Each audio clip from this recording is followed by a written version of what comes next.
Megan Smith is here. She is the Chief Technology Officer of the United States. She has been called Tech's Chief Evangelist in Government. She left an executive role at Google to bring her expertise to the White House.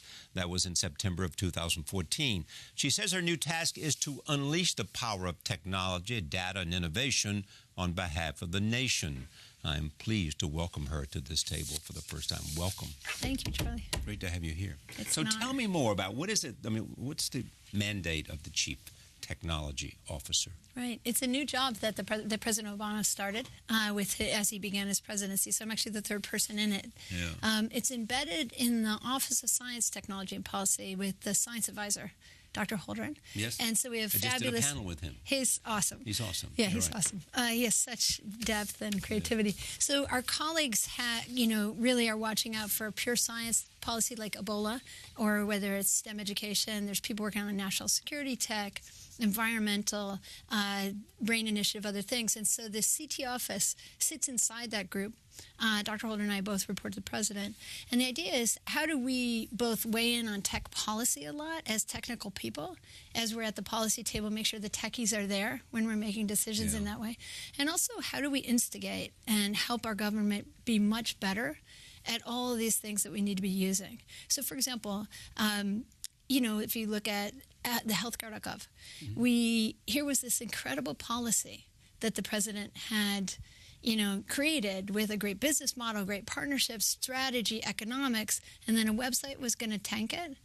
That's terrible. So luckily, a bunch of my colleagues kind of showed up and scrubbed in and fixed the website. And now, in the second round, 16 million Americans have health care. 9 out of 10 Americans have health care. So the point of that is? You want the tech people to be in government, the top tech people to come. In the same way that... and to be in on liftoff, as you say? Yeah, to be part of it. So we would, in our government, we have extraordinary economists. We have extraordinary legislators, writers, just the whole group.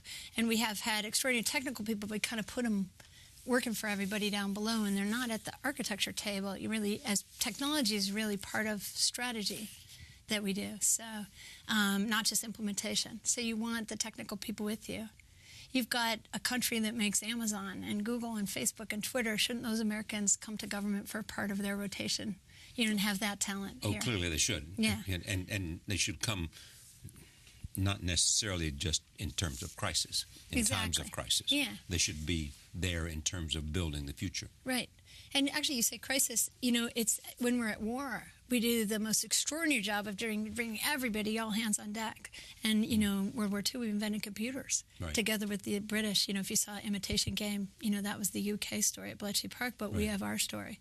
And so we want that at peacetime, too. We want the technical people there. And without that, we sometimes aren't making the best purchasing decisions or architecture decisions. We could do stuff it would be so much cheaper if we use more open source and some of the best practice that you would find, in the regular tech world. Have we in this country, my question, lost some of our potential because we have not allowed a full employment of women in technology? There's no question that that's true. Interestingly, you brought up Turing, who, the Nobel Prize in computer science is named for Alan Turing. And if you saw the movie Imitation Game, Joan Clark, a real person, was right there, elite mathematician. In fact, 2/3 of the Bletchley team were women. And actually, in our own invention of computers, the ENIAC project, a friend of mine was at Harvard as a computer science student and a history student, and she saw the photographs of our ENIAC, which Eckert and Mauchly did the hardware inventions of. And she saw these women in the photos. And she's like, who are these people? And people said, they're the refrigerator ladies, meaning they were modeling. She said, well, they don't look like they're modeling. And so she pursued the story. It turns out they're the first digital programmers in America, 6 women. First coding, first sort routines, first all of those things. And why were they not instantly known as part of the history of the development? It's incredibly interesting. I think part of it is discrimination at the time. Early, before the computers were invented, a computer was actually a job like a lawyer. And many women had that job. In fact, they were computing upstairs ballistic trajectories and differential equations for the war effort. And that's why Eckert Mauchly went upstairs and collected some and said, here's some wiring diagrams, figure out how to make this thing work. And they did the ballistic trajectory to demo the machine and showed, to do it fast. And then what happens if you do not know then the level and the extent of women being attracted to the field is not known. Yeah, it's gone. If you don't know about their achievements, you don't know what an exciting and satisfying life it could be. Exactly. And it's even up till the 80s, computer science was sort of 30 to 40% women, and we've just tanked. We talked about Steve Jobs. There's these incredible photographs from the launch of the Macintosh in the 80s. Yeah. And there's the Rolling Stone pictures that were published. And so the historic record shows this group actually of 10 people in a pyramid, actually 11, 7 men and 4 women. And every photograph you see with the Mac team, Joanna Hoffman, who was the product manager, a great teammate of Steve Jobs, Susan Carey, who did all the graphics and user interface, artist side, none of them made it into the Jobs movie in the Mac scene. They're not even the cast. And every man in the photographs is in the movie with a speaking role. And so it's debilitating to our young women to have their history or almost erased or uncalled. Okay, and other than the blanket discrimination, how does that happen? I mean, what's the interest of somebody not recognizing the contribution of women? How do they benefit from that? Yeah, I don't know. I don't see any real benefit of it. Of course they're not. So why do they do it? I don't know. But it's something we need to get over. Katherine Johnson, African-American woman who calculated the trajectories for Alan Shepard, John Glenn, who wouldn't fly without Katherine checking the math, and the Apollo mission. There's no African-American woman technical person in the Apollo movies that I ever saw as a kid. Yeah. We got to get these in there because if you know your past, as we're discussing, your future is different. Silicon Valley, you know well. It is said that there are not nearly as many women as should be out there doing that work. Why is it? I think it comes from many things, but I think one of the fundamental ones was that when we got, it comes as the personal computer came. We kind of bought them for our boys. I have a friend who had to get a key when she was growing up to her brother's room to go in and do coding. Like, we're like our boys and our husbands, like they all have these computers, and so the women weren't in on it. And so if you were coding, again, practice makes permanent in tech. The more you play with it, less testing, more toys. The more you play with it, the more you come to understand it. And so the young men were doing that, and they're growing up and making these great companies. And I think we got on a trajectory.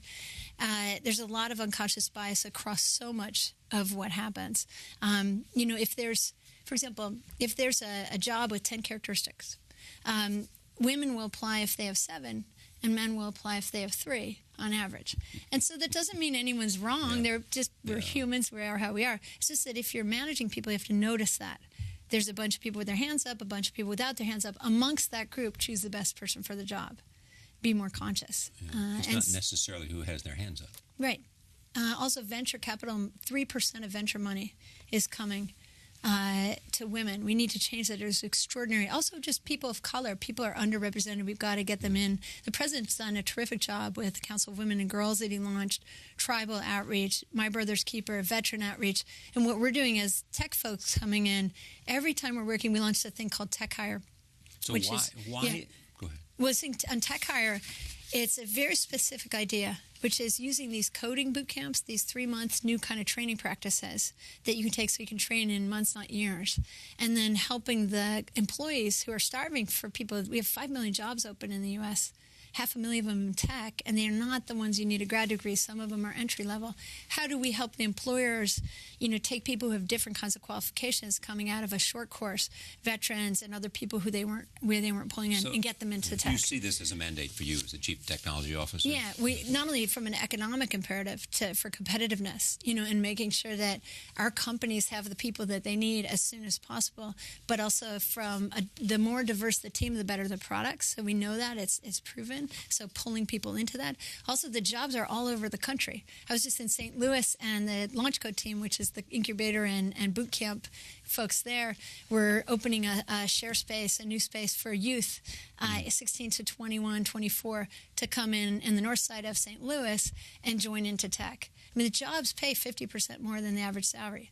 So we want these guys, everybody in, and really to have these fun collaborative careers and not feel like it's so far away. How are they going to train for that? Just feel accessible. Do you worry about the future of artificial intelligence and robotics, because one takes jobs, the other can, with increasing technology and software, reaching new levels, can produce things that, if not somehow regulated, we may not like the consequences? Yeah, I think it's very important to be incredibly mindful around all of these areas and participating. The best results happen when you team up and lots of different kinds of people working together. So one of the things I love, whether it's around AI or cyber or whatever, getting closer to the best technologists in America. Secretary of Defense Ash Carter was just out in Silicon Valley a couple days ago, opening a new center at Moffett Field. And so really... A new center for sort of a reserves center and an innovation center, so that the DoD teams are right there with each other. So this is a center for DoD. Yes. So kind of a research and developmental center for the Department of Defense. Yeah, and same as the United States Digital Service, which is more about the websites and digital government and the back end of stuff, not so much defense only, any topic. They've opened up at UN Plaza in San Francisco. So you're starting to see, they're also in many other cities. They're here in New York. And we call them the 18F team because they're on 18th and F. They talk out loud about it. This is a so-called smartwatch it's called an Apple Watch, as you know. It can do all kinds of things, and I'm just citing this as one, in terms of acting as a medical sensor. Sure. Amazing. I mean, what's the future of that? Yeah, so the quantified self. Yes. The president launched the precision medicine. Yes, quantify us. The president launched the Precision Medicine Initiative to really help us get better at the interoperation of health data, make sure that we're looking both economically and also privacy and security around this stuff. There's such an opportunity to really do personalized or precision medicine for individuals and really help with wellness as well as cures.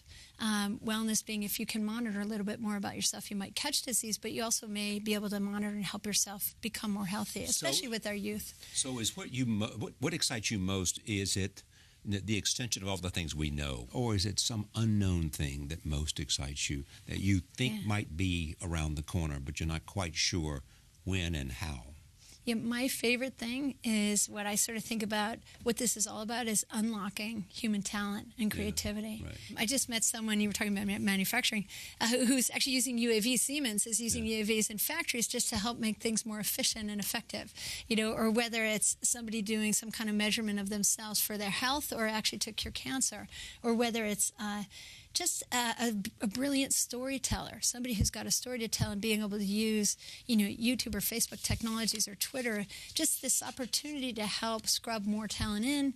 And then you talked about robotics. Can we get the robots to do some of the harder, dirtier, tougher jobs and get the humans out of that? That's a pretty exciting thing. What should be, we're coming up on a presidential campaign. We'll enter the primary season and then the general election, the last part of 2016.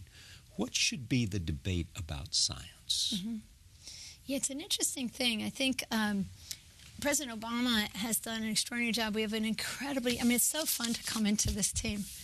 People think government is so bureaucratic. I find it incredibly entrepreneurial. I find talent everywhere. We've been missing what I call TQ, like IQ and EQ, technical stuff, but the president's bringing us. But I think we have a science-forward leader, and I hope that the next leader, whoever's coming, will be science-forward. Science and technology in the 21st century, together with extraordinary humanities, when we do this together, we get amazing results. And so the more we can have, say our congressional officials, everybody be more technical. And just to show you something, show me. You brought me something. Well, these are just some simple boards there.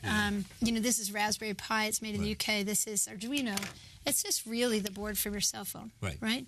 I was up at Montclair South Berkeley High School, which is one of the Ferguson schools, sitting with these great young women, looking at this and talking about Steve Jobs and how Steve Jobs had, with Wozniak, made the homebrew You know, his board, their board, the first Apple basically was, you know, bigger in its thing. Now we have these. How do we help our young people be technically literate as well as, you know, sort of reading and writing, all those pieces?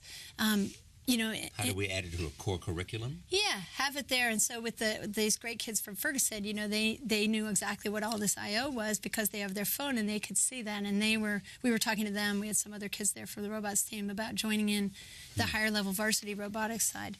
But why don't all our children have a technical literacy? We have this weird idea that, you know, you would never have someone say, yeah, reading, it wasn't really my thing at school. Nobody ever says, but they do say math wasn't my thing. Right. And so we have to change our expectations for everyone and also change how we teach so it's more fun. Is this simply more than putting science and technology and the digital revolution at the front rank? Yeah, equal. Equal. Yeah, equal. That's what I mean by not as an implementation thing, but as something we do together, equal. Yeah.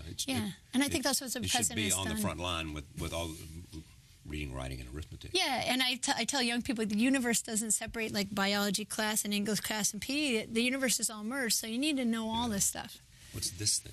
This is an Arduino. It's a very similar kind of motherboard. Yeah. They make them in the U.S. Just the same thing, just a simple board with a chip and it's I/O. And for young people, the UK is now teaching all from second grade. They have these boards and they're teaching coding, but they're teaching it with the hardware, so kids can understand that. Are they ahead of us in terms of application of the digital revolution in governance? Mixed. We work really closely with them. They actually formed something called the D5, which is like the G8. Right. The D5 are UK, South Korea. The Digital 5 countries. The 5 biggest countries in terms of being really online, using open source. In terms of digital revolution penetration. Yeah, Estonia, for example, it's a smaller country, but all of the parents and children and teachers are all online let's communicating. See the D5. Who are they? South Korea. Yes. New Zealand. Is that number one? South Korea is number one? I think they are all in different positions. Okay. And we're working to join. So South Korea, New Zealand, Israel. Now, why New Zealand? I don't know why. Just somebody there probably has their act together and has pushed. You know, or maybe they had a crisis. UK had a healthcare.gov like crisis like us that caused them to wake up to digital, like our president, and so they brought them. To repeat, okay, you've got South Korea, Israel, Britain, New Zealand. Yep, and Estonia. That's amazing. And Estonia actually has written this great back end, and so they are, Finland is using it, Palestine, other people are using it. We're working to join the D5. What it means to join the D5 is really having open source government. You know, if you go to analytics.usa.gov today, you're starting to see our analytics published. They're doing that.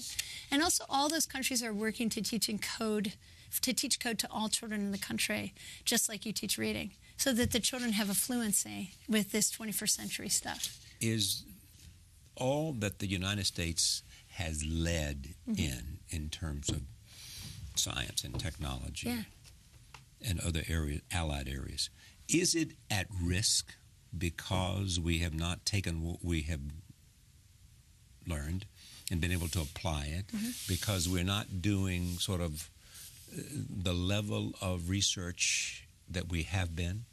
Or is that simply a moot argument because so much of it's going on now in the private sector? I think that the federal government continues to fund, amazing research, NSF, NIH, all that kind of grant work, and the private sector does incredible work. But in a budget-conscious world, is it affected? It's yes, it gets affected. It's one of the areas we just have to keep pushing and reminding ourselves how much has always come from that basic research that then our companies productize, get better at that flow and scaling from lab to market, as we say. We're doing a good job, but I want to make sure we get more of the Americans in on the game. That's an important thing. Did you seek out this job, or did this job seek you out? I was in Africa, actually, working with extraordinarily talented folks in a tech meetup there, which happened all over the world.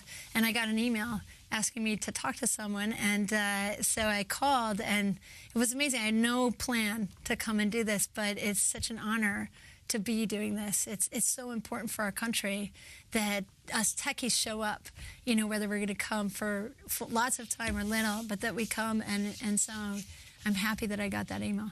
Great to have you here. Thank you, Tony. We'll do this again. Okay. Megan Smith is the Chief Technology Advisor for the President of the United States. Thank you for joining us. See you next time.